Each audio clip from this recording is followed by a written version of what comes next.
vamos lá. Me conta um pouquinho da Aira que chegou aqui no Rio.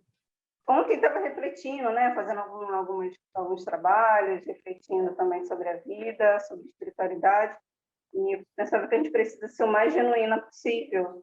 E aí, ser genuína, apesar de um mundo que deturpa as nossas palavras, ou de a galera que não entende, né, o nosso posicionamento, o nosso modo de andar e seguir com as coisas, esse ser genuíno vai para além de, digamos assim, CPFs ou pessoas que a gente fala, né? Fala de mim, né? De quem sou para o mundo, né? Do legado que eu quero deixar. Que não pode jamais parecer, tem que ser, porque é de mentira, não permanece. Então, filha de uma mãe solteira, né? Na década de 80, em Natal, nasci em 1981, acabei de fazer 40. Então, foi um choque também, né? A filha do meio, uma família pobre, no Nordeste, ainda muito preconceituoso. Então, essa pessoa que ajudou a minha mãe, né? Que deu toda a força para ela continuar e assumir a sua gestação, foi a minha tia mais velha, que eu tenho como a minha mãe. Então, era aquela menina, primeira neta, né, vivendo no espaço, né, na casa da minha avó, ainda lembro da casa dela de barro, e ela levantando as primeiras paredes de tijolo, e do lado ali era a casa de uma prima, depois a casa da minha madrinha, aquela sendo assim, aquela rua da família, né, de brincando de pé descalço. Minha mãe, ela por um tempo, acho que quando tinha uns 4, 5 aninhos, eu morava em Natal, ela morou em Belém do Pará.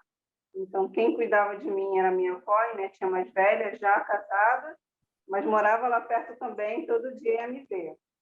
Então, isso sim, me lembro dessa infância, pé no chão, andando de calcinha, com todas essas raízes de sentar com a minha avó no chão, de fazer um macaquinho, que a gente chama no Natal, que é pegar o feijão, macaça, né, com farinha, e comer, né, bastante coentro, e a gente sentar no chão. E aí, quando eu venho aqui para o Rio, lembro que minha mãe conheceu, né, meu padrasto, ela foi em Natal, né, em Natal ainda.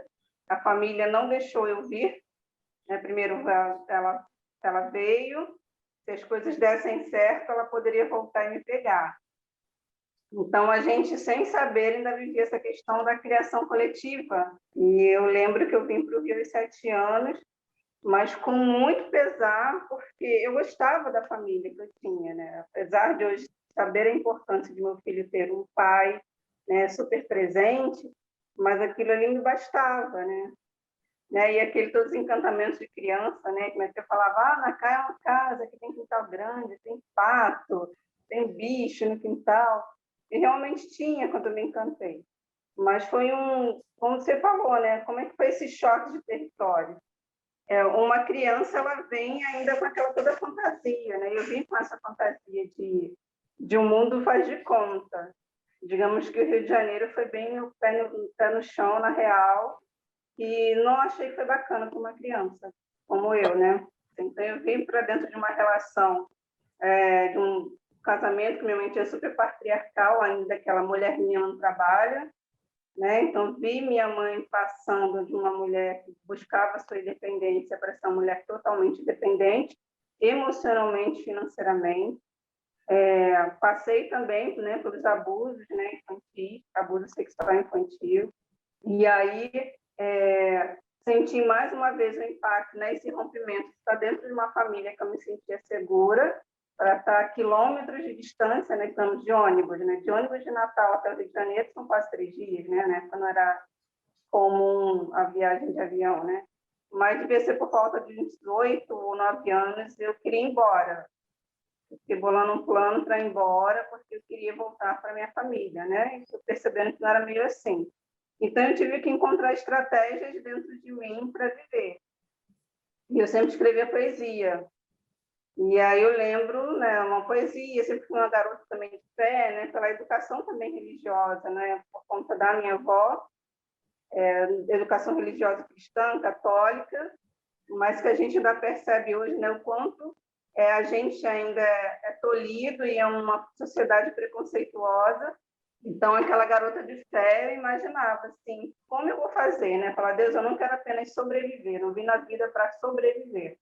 Então, eu fui, de alguma forma, ressignificando isso dentro de mim.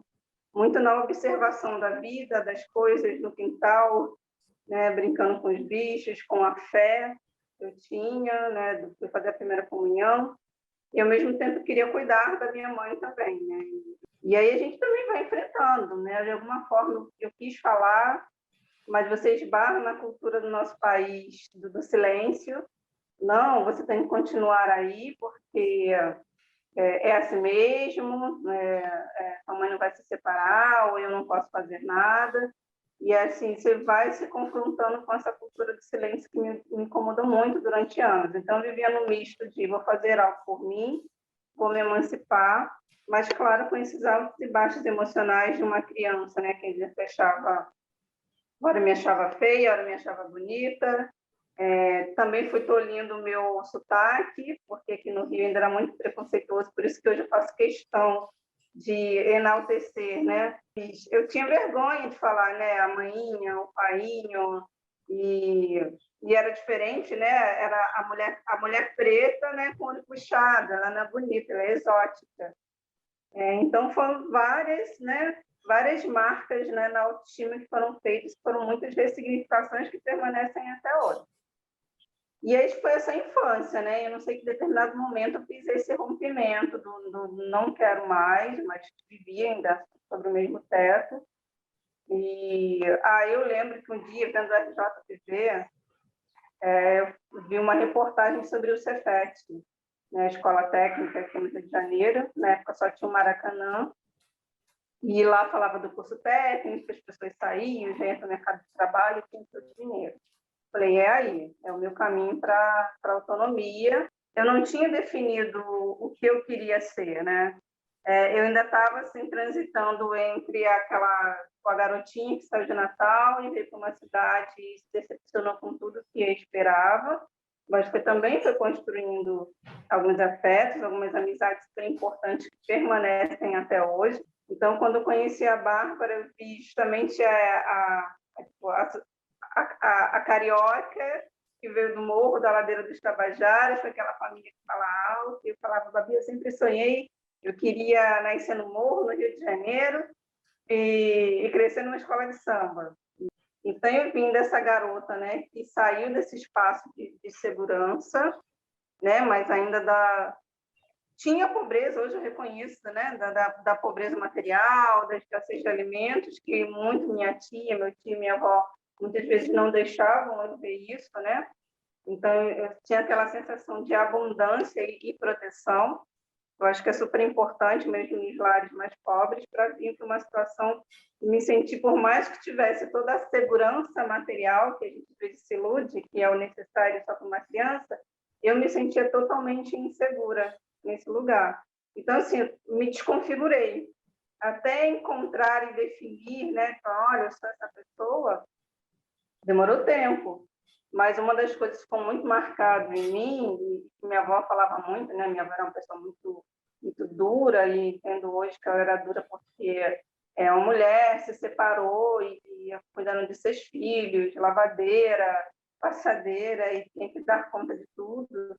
Então, ela falava, a mulher tem que ser independente, a mulher tem que ser independente. Então, eu não tinha aquela coisa, eu vou ser fotógrafa, eu vou ser engenheira, eu vou ser alguma coisa. Assim, eu tenho que ser independente, tem que ser a minha vida. Então, eu guardei isso. Dentro das escolas municipais, eles escolheram os alunos de melhor nota, né, geral, para fazer esse protécnico dentro do Cefet durante alguns meses. E eu fui uma das escolhidas, né?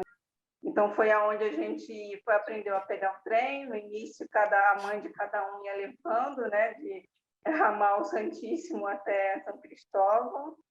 No primeiro dia, a gente achou massa, né, ver surfista de trem, né, naquela época tinha muito, do trem variando.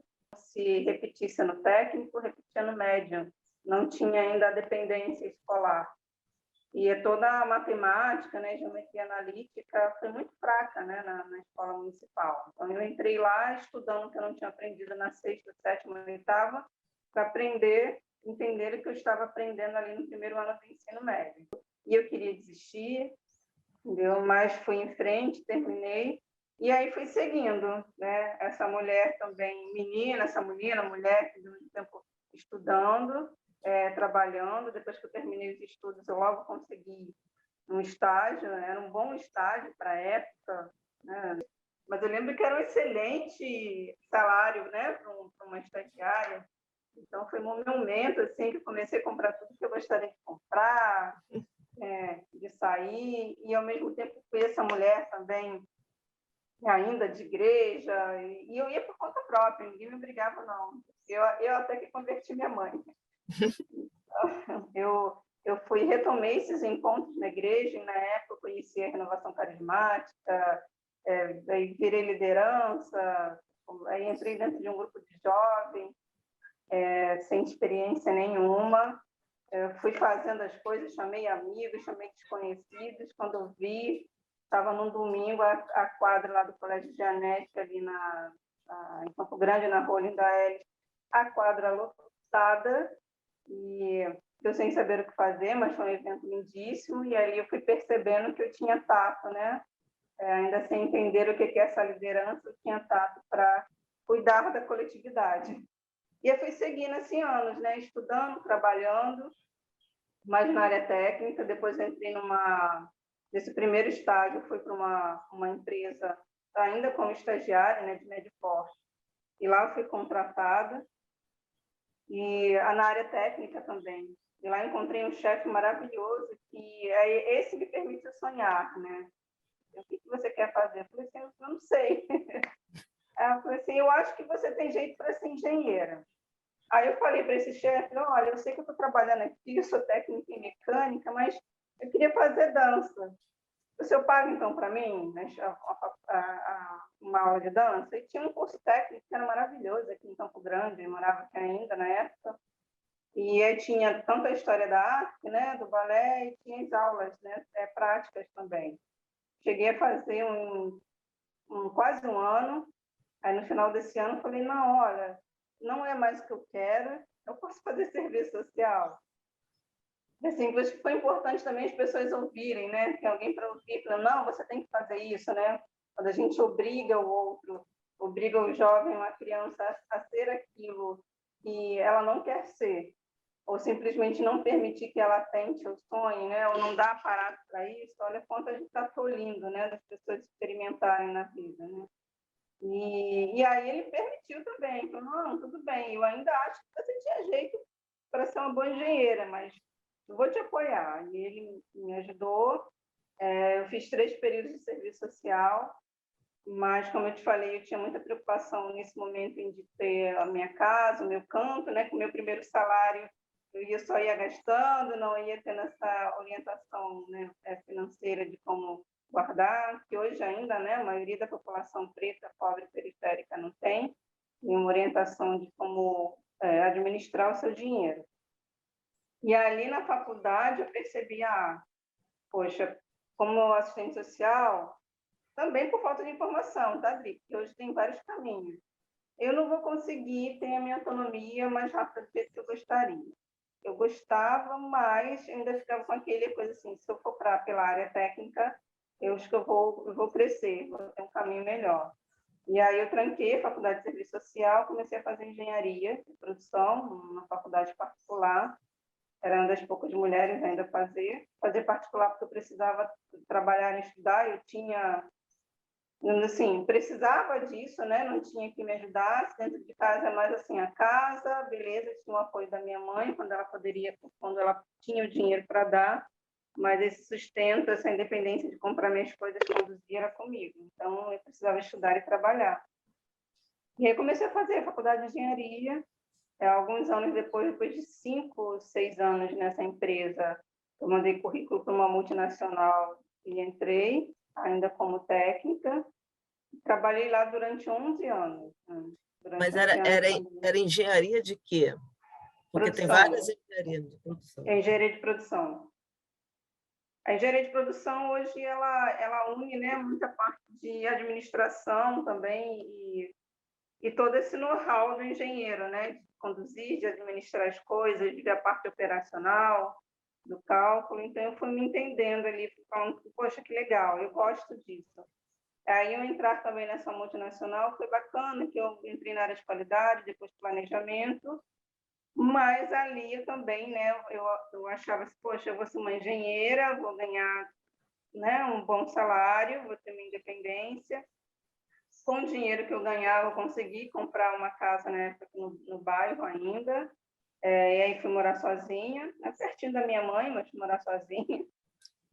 Mas eu já tinha meu lugar, digamos assim, um lugar, né, para mim, mas engraçado que foi tão difícil romper com esses laços invisíveis, né, que nos prendem, né, essas prisões psicológicas, que eu ainda não conseguia me sentir toda livre nesse lugar que era meu, né?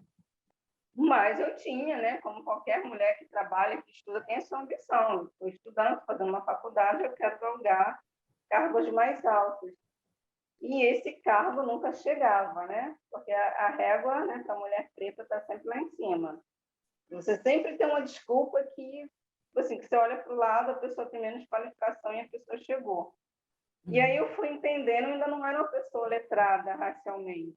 E aí por isso que eu falo hoje, a gente precisa sim, às vezes, ser pedagógico com o nosso povo, porque eu mesmo sendo uma mulher preta, indígena, eu não conhecia da minha história. Eu não conhecia movimentos ou pessoas que fossem acessíveis a mim. E no meu bairro, né, principalmente quando a gente mora na periferia, a gente, não estou dentro de uma favela, e aí que bom que nesse momento eu pude encontrar, né, líderes, né, na época ainda voltado mais para o social, né, eu acho que é a base, né, do cristianismo voltar, né, para o social, o pensamento de ajudar o próximo. Então, que bom que eu encontrei líderes na época que eles não me tolhiram, né, me tolhiram meus amigos. Foi quando a gente fez o primeiro festival de poesia na capela, a gente levava jovens para o museu, a gente fazia passeios, a gente montava, tipo assim, digamos, retiros, mas dentro daquilo que a gente achava bacana, né, da liberdade do pensamento. Então, eu sempre fui, né, agir dessa maneira. Era o único lugar que eu tinha de construção nesse espaço. Eu não tinha isso. Então, eu fui sentindo na pele, mas eu não conseguia dar nomes ao que era o racismo institucional e estrutural. E aí entrar para o mercado de trabalho e me ver assim, tipo, eu vou conseguir tudo, e novamente você se vê defrontando com outras violências, que não era o abuso na infância, mas a violência que é velada, mas tão grave quanto, né, que é o racismo estrutural institucional, que a gente ainda precisa, às vezes, dar nome e sobrenome, falar e fazer dicionário, porque as pessoas ainda não entendem, né? Insistem em não ver. Então, essa violência também, ela me feria muito, só que eu não sabia dar nome. Não, novamente, me criou esse espaço de insegurança. Onde estou? Porque, assim, eu sei que eu posso, eu estou transitando entre aquela pessoa que quer sonhar, que quer construir espaço, que quer ser independente, que quer ter seu dinheiro, mas por que eu não consigo? Porque a todo momento eu sou tolhida, eu sou silenciada, eu não consigo chegar nesses lugares. Foi quando eu comecei a me questionar se eu ainda não tinha acesso, né, a livros ou pessoas, né, tão maravilhosas quanto as que eu conheço hoje. 2014, dentro foi gestado em 2016, mas em 2014 eu comecei a sentir essa inquietude, essa angústia que alguma coisa não estava legal. Eu me casei em 2012, né, com o Guilherme, e ele foi uma pessoa também maravilhosa que me abriu esses mundos, assim, para ele estava tudo legal. Ele achava até muito engraçado quando eu levei ele num primeiro encontro, né, de igreja, e o pessoal citava muito, né, as coisas do mundo, ele, pô, mas a gente não vive no mundo, a gente não está inserido no mundo. Ele que falava isso para você, ele estava assim, meio questionando, né? E eu falei, não, é verdade, é verdade. Então, ele tinha esse olhar muito tranquilo da vida e da sexualidade. Né? Então, aprendi muito com ele. Mas, logo depois do nosso casamento, de morar em Niterói, quando a gente comprou nosso primeiro apartamento também, fomos morar na Vila da Penha, e ali eu comecei a sentir mais forte essa inquietude. Poxa, eu preciso voltar. E comecei a pensar, eu preciso voltar para a Zona Oeste, porque eu preciso voltar para aquela capela, aquela igreja, e fazer tudo que eu fazia antes. Eu preciso retomar esse lugar, mas, ao mesmo tempo, eu entendi que não era esse lugar. Eu já não me via mais em mim. Entendeu? Assim, quem era essa pessoa que já estava desconfigurada totalmente, estava novamente se ressignificando, né? Parece que a minha vida sempre, desde o nascer, eu tenho marcos, né, de ressignificações que não são moleza, não. Parece que é aquele ditado que diz que a semente morre para nascer. Eu não sei se eu mergulho demais em algum processo aí depois para voltar, tipo assim, agora não dá mais para voltar, não, tem que mergulhar fundo e ir, senão ferrou.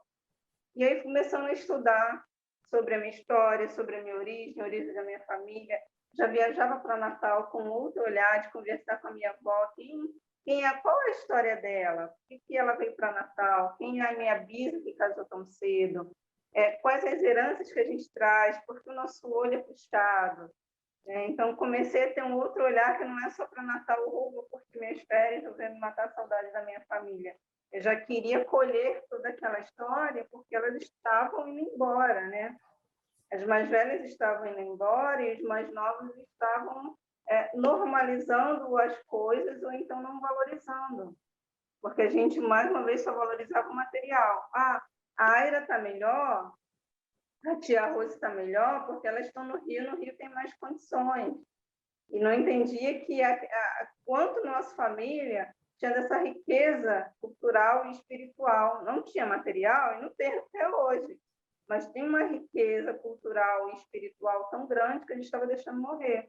Acho que a sociedade capitalista, a galera física... Negligencia, a galera da não dá física... importância. Não... Não vai importar, a galera está sonho. Sonho é uma coisa muito subjetiva. A gente não pode dar importância a isso, não.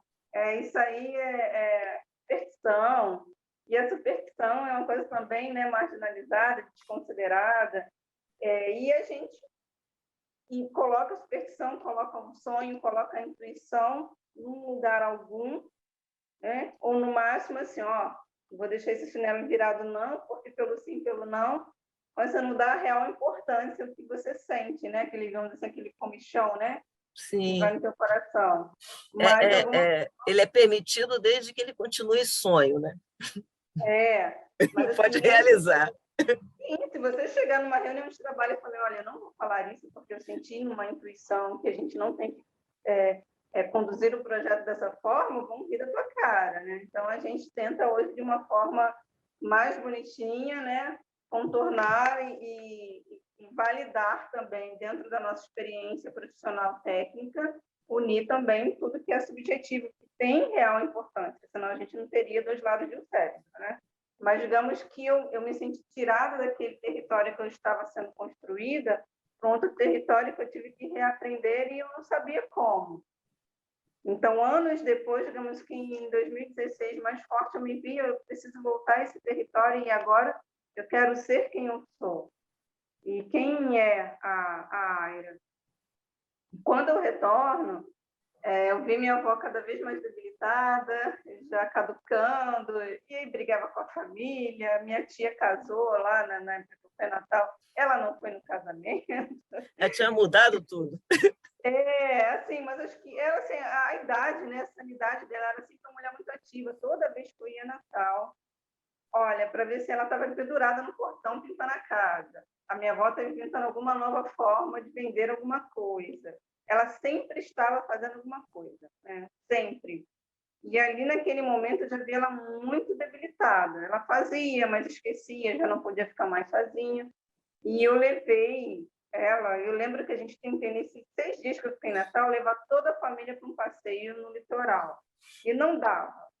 Não dava certo, eu queria levar minha tia mais velha, que é muito importante para mim, né? Minha mãe também, que não conseguia. E eu sei que num dia minha avó acordou, eu quero passear. Chamei o meu primo com o carro, fomos eu, ela e minha mãe, costurando, né, todo o litoral, né, sul de Natal, foi onde ela trabalhou como lavadeira, né, para algumas famílias lá, lavadeira, passadeira, diarista, e a gente foi costurando, foi parando em alguns lugares, tanto que o vídeo né, que fala dos 2 anos da Josefina. A gente queria fazer um vídeo institucional, mas com uma cara de doc, mostrando esse lado afetivo. Ele foi a última gravação que eu fiz da minha avó, né? E eu nem sabia que seria a última gravação. E aí a gente foi até a Lagoa de Arituba, que é uma lagoa que ela adorava. A gente passou o dia ali, aí ela pediu o peixe que ela adorava, né, a moqueca, reclamou da moqueca que estava sem sal, porque quando ela estava bem, ela fazia um peixe que, olha, era maravilhoso. E aí, na volta para casa, minha mãe parou, minha mãe comprou o peixinho que ela gostava, preparou aquela moqueca em casa que ela amou. E aí eu lembro que no dia que a gente Aquela foi embora, farinha, menina, um pirão pimenta. maravilhoso, pirão com aquele leite de coco, mas o leite de coco com coco mesmo, né? Rala o coco, bate no liquidificador, bastante coentro. Olha, a gente comeu, foi uma maravilha. E aí, no dia de ir embora, né, eu estava com 3 meses de gestação, e a minha mãe olhou para trás, dando tchau para minha avó, falei, é a última vez que eu vou ver a minha mãe. E assim foi, né, 2016, finalzinho de 2016, eu já estava com quase 9 meses de gestação do Bento, ela faleceu. A minha mãe viajou um dia antes, ela ainda estava internada, mas chegaram, não deu tempo. A minha mãe, minha prima e meu primo, que mora aqui no Rio. Eu não pude, que o médico não liberou, que eu estava no final de gestação. Mas foi um dia terrível, né? Eu até brinco com ela. Poxa, graças a Deus, dona Giuseppe, que você foi morrer no dia 5 de agosto, porque você ia acabar com o dia do meu aniversário. Eu faço aniversário dia 4, né? Ela faleceu dia 5. Eu sei que eu chorei muito, né? Foi um dia bem difícil para mim. Mas nem atipicamente, eu acho que foi aquele, sabe aquele mergulho que eu falei que queria dar, nesse atravessamento, nesse território? Agora eu vou ser dona desse território, tipo, a dona de mim, da Isa.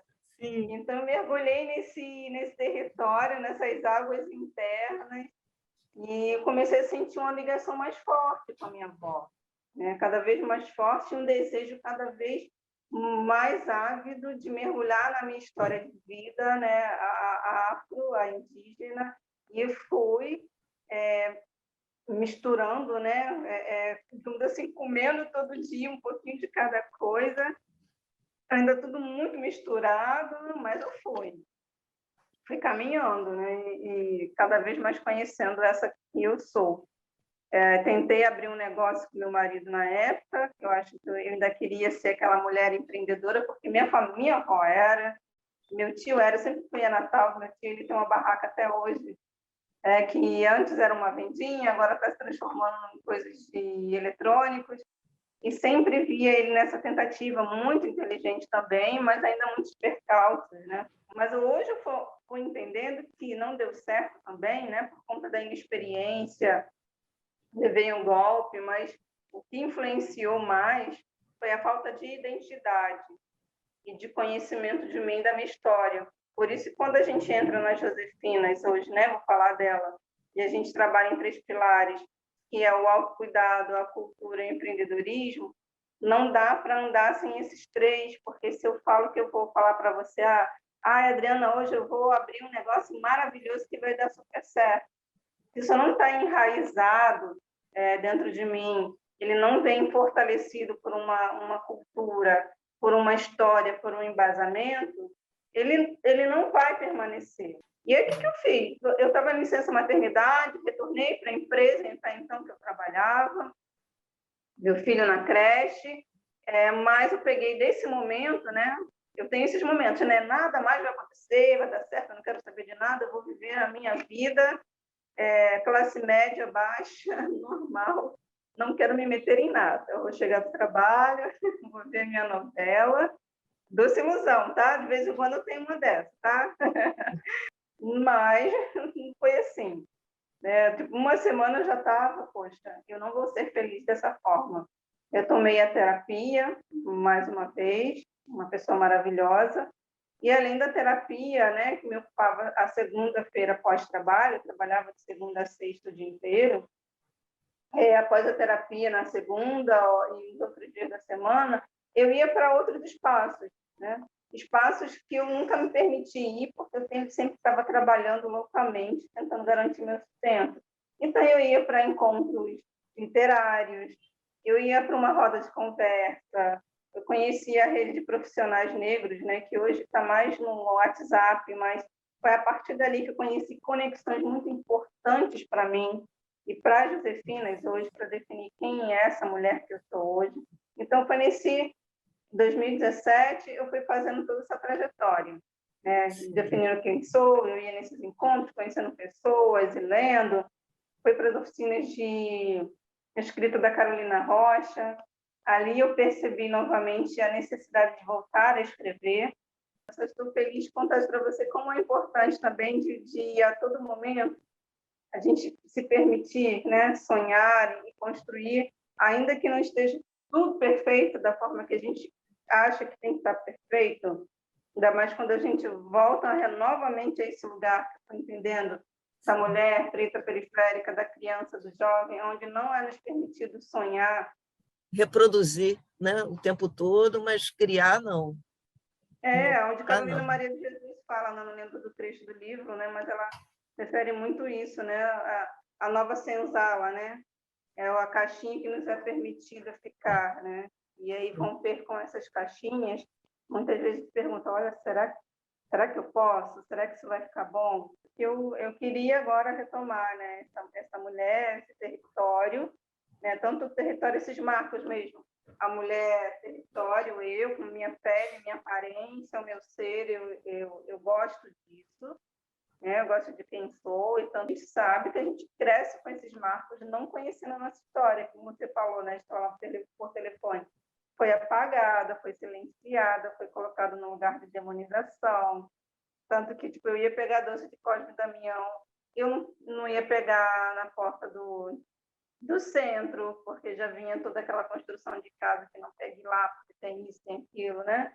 Sim. Então, a gente foi construindo, né, no imaginário esse lugar de não pertencimento e de demonização, porque a gente não conhecia a nossa história. Então, quando eu sonho com o Orixá falando no meu ouvido, eu fujo, né? No próprio sonho, eu vou fugindo daquilo ali, entendeu? Porque não, eu não posso, né?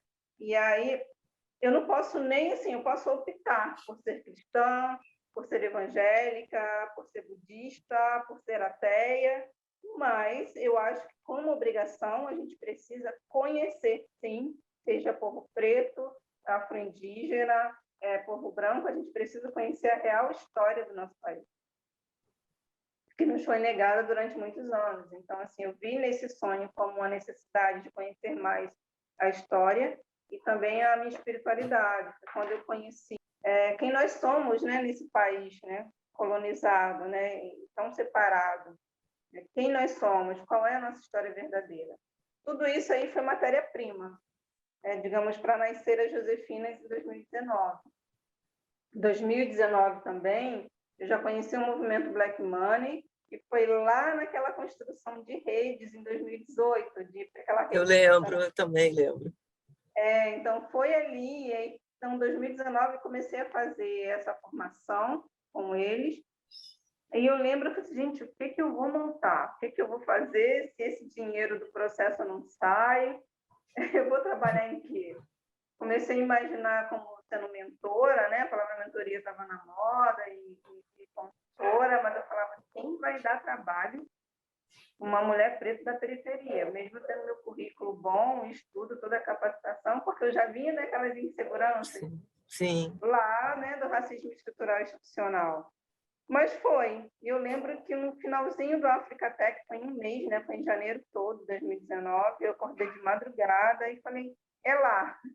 E esse é lá era a casa em Campo Grande, onde é a sede da Josefinas. É uma casa emprestada pela família, e minha mãe, né, administra a casa estava alugada na época, e estava em reforma para alugar novamente. E eu liguei para minha mãe no outro dia e falei, né, rascunhei essa ideia que estava na minha cabeça. Falei, mãe, a gente pode montar lá um espaço onde a gente vai dar cursos e vai ter evento cultural, eu posso usar lá? Aí minha mãe nem entendia o direito, mas falou assim, eu acho que é legal, eu vou botar minha mesa de pintura lá também, entendeu? E a gente vai para lá. Então tá bom. Que ela surge com esse sonho coletivo. Então, assim, outras tinham que sonhar com você, né? Você não podia sonhar sozinha. Olha, foi muito importante eu ter esse lugar seguro de pensar e de sonhar juntos. Então, eu lembro que o Africatec, né, que foi uma formação básica em tecnologia para mulheres, era uma turma de 90% de mulheres negras e 10% de homens. Então, tinha muita afroempreendedora aqui do Rio, né, que eu conheci, que se tornaram amigos meus. Então, nessa formação de 2 ou 3 finais de semana no centro do Rio, ali eu vi uma turma majoritariamente preta, e a gente se identificava. E ali eu tive o meu espaço de segurança de pessoas que também estavam construindo os seus empreendimentos ou estavam assim, tentando tocar ele. E aí eu parti, lancei uma primeira ideia. Falei, gente, então eu quero ter um espaço, ele vai ser mais ou menos um co-work, mas voltado para o público feminino, onde as mulheres podem levar os seus filhos, elas não vão ter, não é aquela empresa que as crianças não são bem-vindas, elas podem levar seus filhos e elas podem construir suas ideias lá. E a ideia é que seja um espaço com valor barato, né, acessível, porque a maioria de nós, mulheres, a gente não tem um capital de giro para começar. Então, se você aluga uma sala comercial muito cara e não dá certo, olha o prejuízo que você pode ter. Então, lá seria um espaço de segurança, onde ela recebe uma formação básica, e ali ela pode botar a sua ideia, que estava no papel, né, para fora, né? Então é esse lugar de construção de ideias, né? É aquele lugar quentinho, seguro, acolhedor e ao mesmo tempo lugar aonde também a gente vai colocar para fora as nossas manifestações culturais, né? A afro e a indígena sem que a gente se sinta marginalizado. Então, assim, quando eu coloquei essa ideia, né, ainda muito rascunhada do pessoal no Africatec, as meninas amaram. Não, é isso mesmo, vai dar certo. Vai dar certo. Olha que bom, então eu me senti muito segura. E esse dar certo, ele vinha também do apoio, né, das pessoas que se identificavam ali comigo, e eu me identificava com ela. E ela também veio validada também por mulheres de axé, né? Então, mulheres que estavam ali fazendo curso eram mulheres de axé. Então, vira e mexe, vinha uma palavra uma para outra, que era muito mais que uma palavra de uma formação técnica, mas vinha de um lugar, né, que hoje a gente sabe que é tão importante quanto, né, quando a gente fala de uma Ialodê de Novo Tempo, de uma mulher que é ativista, de quando a gente fala, usa o nome de Marielle, que nós somos sementes, nós somos sementes mesmo porque a gente usa toda a nossa bagagem, a nossa, e a das que vieram antes de nós, né? Então, eu fui muito impactada também pela fala dessas mulheres, né? Sim. Que vinham fundo ao meu coração e falavam assim, olha, vai, essa ideia está sendo abençoada, você precisa fazer isso. Então, quando eu recebi, digamos assim, essa bênção, esse vai, essa força, eu falei, pô, nem sabia direito, mas eu vou. E aí eu fui unindo tudo isso, claro, ao estudo e à preparação, né? Então, eu conheci uma ONG, né, que hoje eu sou voluntária, a Ascland, e lá eu tinha um núcleo de negócios sociais, e ali eu fui participar de todas as formações. Eu ia semanalmente nas formações, e assim que comecei na primeira formação, já soube de uma incubação. Uma incubação é um processo quando uma empresa, ou você tem uma ideia, de um negócio social. Um negócio social é algo que ele está unido à solução de um problema do teu território, né? Um problema social. E aí, o que é um problema social? Para ajudar a nortear a gente, vem as ODS da ONU, as 17 ODS, mas um problema social pode ser que está na cara, né? Está no teu balde, você está vendo que a galera não tem acesso à escola, não tem acesso a aparelhos culturais, ela não tem acesso ao saneamento básico. Então, são problemas no seu território. E aí se chama negócio porque ele pode ser sustentável, mas ele também vai estar resolvendo um problema comunitário. Então, você vai estar unindo a sustentabilidade financeira dele à solução de um problema territorial. E aí eu comecei a participar desse núcleo de negócios sociais, e a incubação, o projeto de incubação, ele vem para amadurecer essas ideias. Como eu encaixo essa ideia, né, esse problema, a uma solução com ferramentas, né, de mercado, de negócio? Como eu encaixo tudo isso? Então, eu fui fazendo essa formação e essa preparação, né, tanto com cursos online, ainda nas rodas de conversa, né, no network com a galera, Nas preparações também que eu tinha, né, no mercado de trabalho como engenheira, nas formações e especializações, e nesse processo de incubação, para ver se a minha ideia valia a pena, se era uma boa ideia. E aí eu comecei a ir em oficinas pelo Rio de Janeiro, falando das Josefinas, como quem não quer nada, né? Vou falar e vou ver se o pessoal pelo menos para escutar. Quando eu percebi que as pessoas ouviam, paravam para me ouvir e gostavam dessa ideia, e é boa. Então, a ideia é boa. Uhum. E a estruturação dela veio nisso, né? A ouvir as pessoas, receber apoio e também estudar. Eu falei, poxa, mas esse evento precisa ser sustentável. Então, eu abri no Simpla uma venda, né? Uma pré-venda de ingressos a valores de 10 a 30, e tanto para pessoas até que não poderiam estar, mas que poderiam ajudar nessa ideia. Então, isso também veio com estudo de mercado. E eu falei assim, gente, será que vai dar certo? Né? Muita gente me questionou porque achava, gente, evento cultural, Santa Teresa, na Zona Oeste, isso não vai dar certo, mas vamos lá. E quando eu chego, né, no dia 28, e a casa está lotada, foi um encanto, né? E aí, nesse dia, eu conheci essas pessoas que me mobilizam hoje comigo. Algumas mulheres começaram a mobilizar, como te falei, nessa construção de rede em 2017, 2018, foram importantes, que permaneceram em 2019, nesse Africatec. E ali no evento foram pessoas que eu nunca tinha visto na minha vida, mas ao mesmo tempo eu sabia que já estavam na minha vida. Muitas professoras, né, ativistas, fotógrafas, mas ainda eu tinha aquela coisinha dentro de mim que eu queria chegar nas outras mulheres, aquelas ainda que ainda tinham muita dificuldade de colocar o seu sonho em prática. Né? Aquela casa está ali numa região central, é a periferia, mas ainda não estou atingindo aquele público, né, que eu quero. Como eu vou fazer isso? E aí a gente fala desse tripé também, aí eu falo do meu tripé pessoal, ele hoje é feito, né, por essa mulher que tem que estar sempre em formação, essa mulher sempre caminhante, mas a mulher tem que estar na sua busca espiritual também, que não é invalidada, né? Quando a gente estuda os nossos povos, elas primeiro consultavam seus oráculos para saber como seria aquele dia no mercado, para saber como conduzir o seu dia no mercado. E ela é conduzida também, né, por essa construção pessoal, né, de quem eu sou. Então, a profissional, a espiritual e a pessoal. Então, nos meus oráculos, sempre que eu ia consultar, em 2019, eu sempre falava, você tem que trabalhar com as pessoas que estão precisando muito, tem que trabalhar com os pobres, com os mais necessitados. Eu falava, mas como? E eu explicava a ideia em si das Josefinas ainda, e eu falava, mas aonde? Então, não é lá? Eu tenho que sair de lá, eu tenho que fechar, não é isso? Eu falo, não, é isso sim.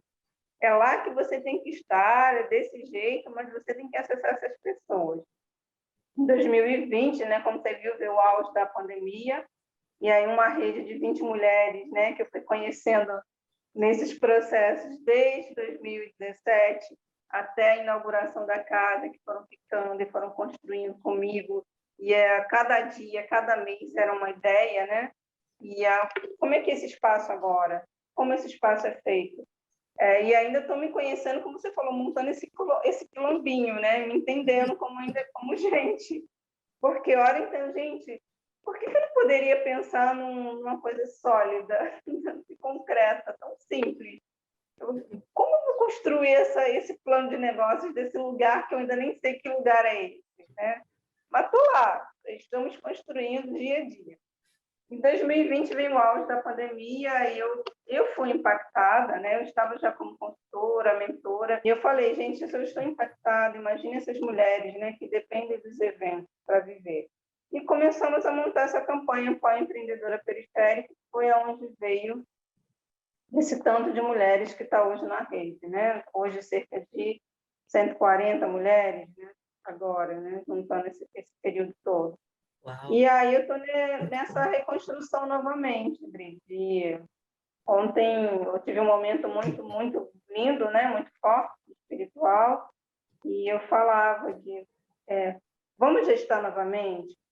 Me ajuda a gestar novamente? Me ajuda a gerir, né? A gerar? Quais são as novas vidas que precisam entrar nessa casa? O que essa casa precisa agora ser novamente? Ou precisa construir? Nesse ciclo, né, de mudança total, tanto de consumo, da alimentação, de entender o que é o empreendedorismo, o que me cabia dentro desse empreendedorismo, porque ele cabe para todas as formas de empreender, mas não me cabiam essas formas só capitalistas e papum de vá lá, faça a minha oficina e você vai sair lucrando X, né? Então, tinha que ser uma transformação maior. E aí eu vim nesse auge, nessa pegada, e eu não fui vendo que meu corpo estava cansando também. Porque imagina, abaixo, levanta, pegando cesta, pegando doação. A energia acumulada dessas pessoas, né, fragilizadas que vêm ao seu encontro. Então, eu cheguei ao final de 2020, né, totalmente, né, fragilizada, né, fisicamente, né, psicologicamente. Legado ancestral, eu vou fazer. Mas, assim, de que forma eu continuo? Então, de que forma eu continuo, para ser genuíno, eu estou nesse momento agora. Então, ontem foi esse momento que eu falei, como eu gero novamente? Como vai ser daqui para frente? Tanto desse espaço físico, que precisa ser novamente cuidado, porque ele deixou de ser cuidado, porque a gente vai nessa pegada de fazer tanta coisa, né? Foca muito na cesta básica e desse quintal que precisa ser varrido. Se eu estou falando dos ancestrais, Iroko, né? A árvore mais antiga. Como eu falo de ancestralidade e não varro o quintal das Josefinas? Uhum. Como eu falo de lugar de afeto, de segurança, e eu chego na casa, o banheiro não está lavado? Então, esse lugar físico precisa ser renovado, e esse lugar também interno precisa ser renovado. Sim. Então, quando a gente fala tanto em matrigestão, né, eu fui pegando essas palavrinhas assim, a gente fala matrigestão, mulherismo, né, ativismo. Então, quando a gente usa muitas dessas palavras da boca para fora, só do parecer ou da influência, e o ativismo, ele é muito do sair do lugar teórico para a ação. Sim. Né? A gente sai desse lugar da teoria e vai agir em prol de uma coletividade. Então, isso me toca muito. Eu não quero só aparecer. Eu não quero só uma casa bonitinha com um muro lá grafitado, um museu a céu aberto. Quando você entra, você não sente, né, essa construção. E essa rainha, né, quando fala agora, todo mundo diz, você vai rainha, maravilhosa, linda, esse hashtag rainha, Sim. é uma rainha que se põe, como se falou, o pé no chão, né? No seu lugar, de entender que ela não constrói. Uma rainha não é rainha de um trono solitário. Uma abelha ela não constrói, né, uma colmeia sozinha. Então, a gente precisa entender que, né, precisamos da coletividade agora de forma genuína. Vamos construir. Só que agora a gente tem uma vantagem. Eu não estou mais sozinha e eu não vou ter totalmente aquela insegurança de eu vou ou não vou, eu vou ou não vou. Em algum momento eu posso te ouvir, porque você pode ter passado por uma experiência parecida e você pode ter uma palavra, não era legal ir aqui, mas ajusta um pouquinho dessa forma que eu acho que pode dar mais certo, porque comigo deu assim, entendeu? E aí eu vou ajustar a tua forma, a tua experiência, a minha experiência com a minha identidade, que eu acho que agora está mais definida, porque se eu não tenho identidade alguma, eu viro ventríloco das pessoas, né? Que aí eu vou fazendo tudo que os outros me dizem e eu não tenho identidade nas minhas construções, né? Então, hoje, qual é a forma que você vai encontrar para fazer diferente do seu jeitinho? Mas eu preciso te explicar primeiro a forma que hoje é feita e você vai descobrir a sua. Então, é um exercício diário, né? De um ouvir o outro, né? Eu não sei também se a gente não está... A gente está se ouvindo pouco, né? Eu toda hora é um atrito. Mas assim, eu sinto muito isso também, assim, e não só da minha parte, eu percebo que está se falando muito mais em escuta, sabe? E está atingindo campos que nunca se tangenciou. isso, né? Assim, a escuta está sendo um método mesmo de comunicação, de aproximação, de rever, né, o que deu certo, o que não deu, né? Porque a pandemia colocou muito isso em xeque, né? A gente tem que falar desse lugar que a gente não aceita mais estar e ficar. Eu falo da bissexualidade, isso para mim foi me mexeu de uma forma porque ele revisita todo esse lugar de opressão, né, de violência, de que mulher não pode falar de si, porque foi nos negado o direito, né, ao desejo, ao conhecimento. Tudo a gente associa, né, a tá errado, isso é ruim, isso não pode. Uhum. Então, a gente tem que se permitir também nesse momento, né? E eu falo também da sexualidade, também acho importante marcar isso na nossa fala, porque, Sim. infelizmente, nessa convivência maior com várias mulheres, eu vejo isso como ainda uma forma de tolir, de marcas tão profundas.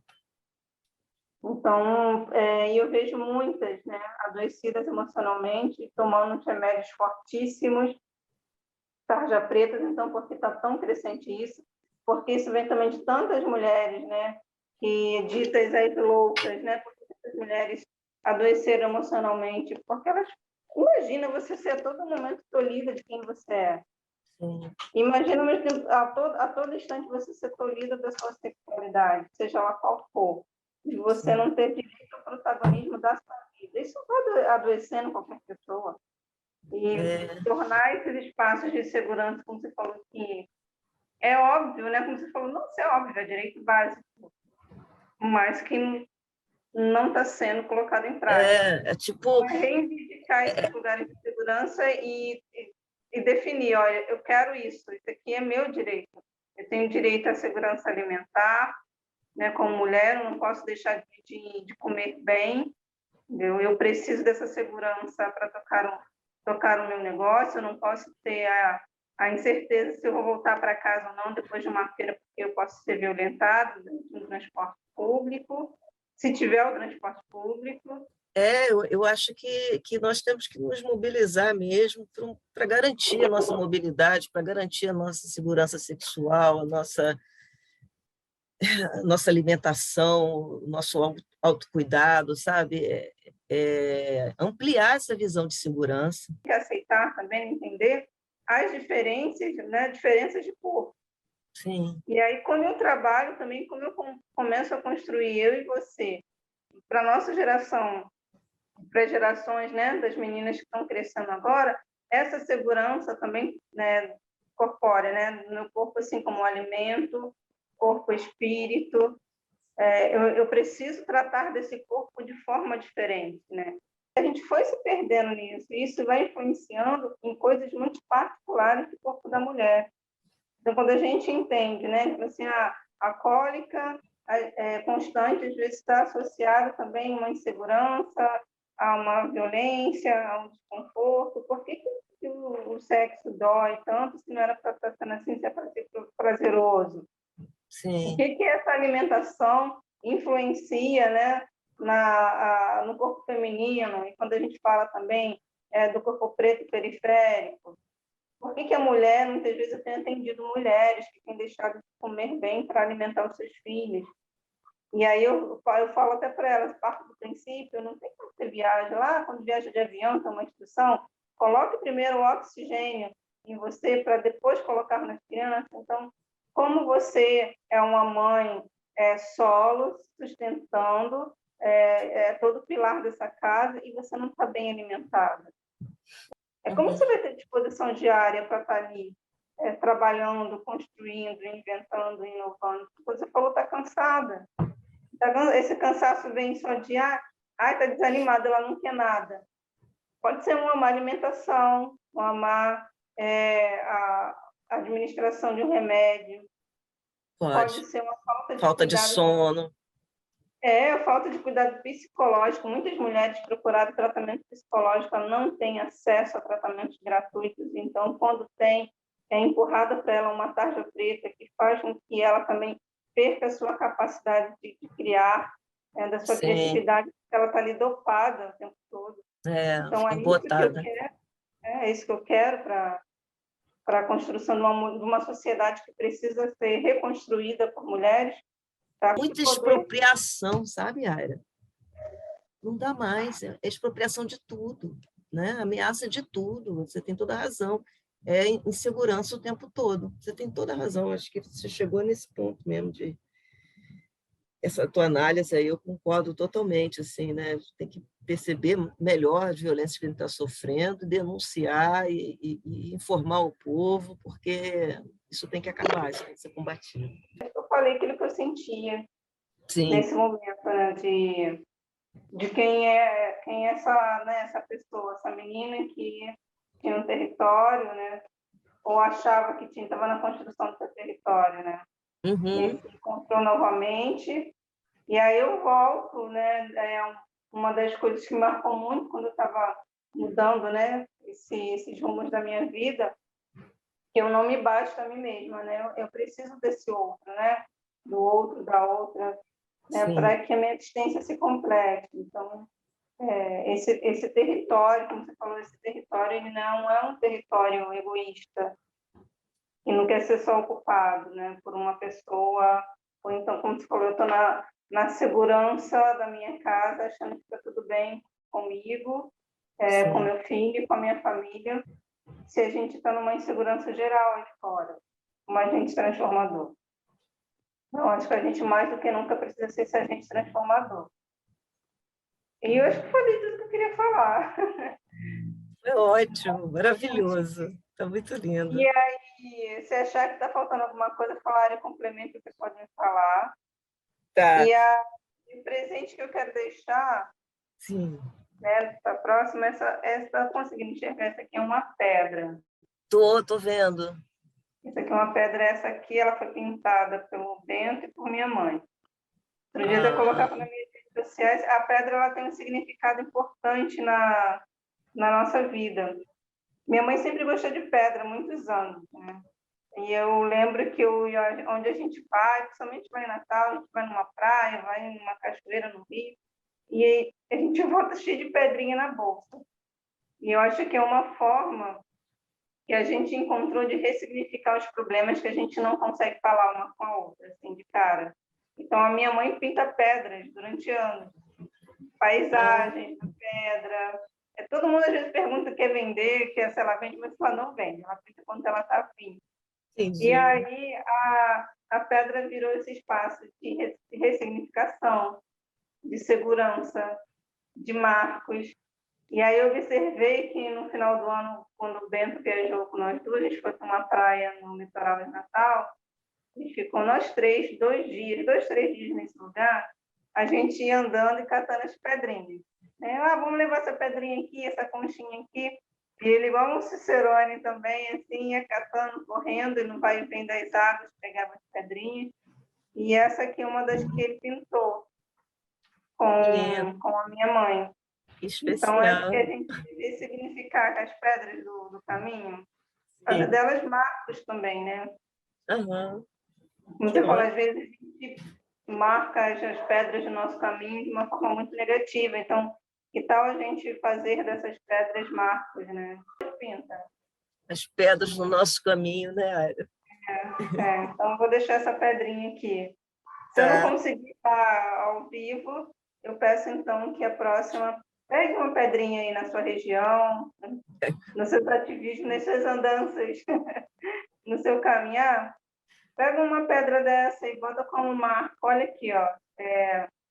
Às vezes uma foto, uma foto, né? Dependendo, né? Que a gente agora mal revela as fotos, o celular pode pifar, ou a gente perder alguma lembrança, alguma memória, mas a pedra está ali, né? Durante anos. Então, ela pode ser um marco de uma conquista, de ressignificação de um momento.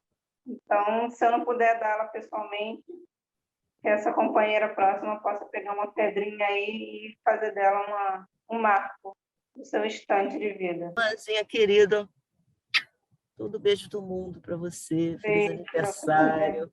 Obrigada. Estamos juntos nesse novo ciclo, né? A gente vai vai continuar costurando esse nossa teia.